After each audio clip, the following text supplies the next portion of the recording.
These are distinctions I use. This is called identifiers. These are distinctions that we've created: gulp versus sip for impulsivity. If you're thirsty and you're in the middle of a desert and you got one glass of water and you gulp the whole thing down, you're not going to have anything left. That's what ADHD people do. They don't think. They gulp it all down. They react rather than respond.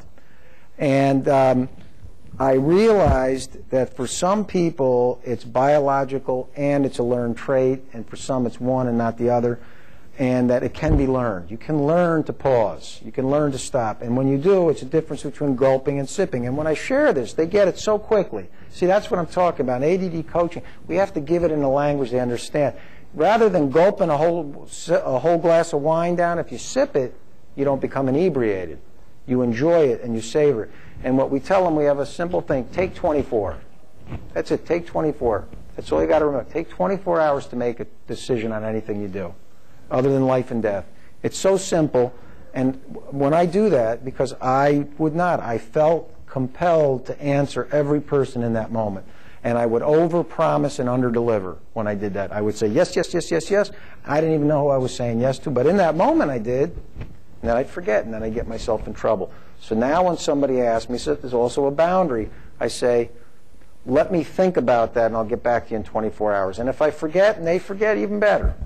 You know, but at least I've given it to them. And what I learned is when I can witness and watch myself, and witnessing, let me give you the skill of witnessing. We've got receiving where you're taking it in, and you've got witnessing where you're watching it on the outside.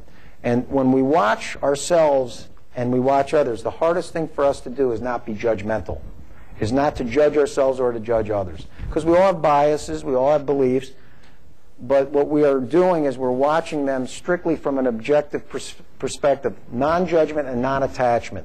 So non-judgment means I'm not going to say anything, but you are creating a picture about them, but you're testing the picture out with questioning. May I have permission to share with you what I'm observing? What I'm observing is you have an inability to make choices when people ask you questions in that moment. Is that correct?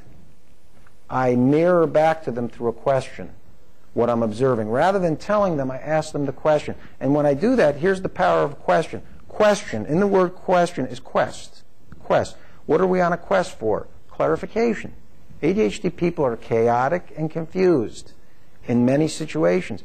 When we receive all of who they are without judgment and then witness them objectively, honestly, and mirror back to them with a powerful question, we give them the ability to come up with their own answers. We mirror and we question.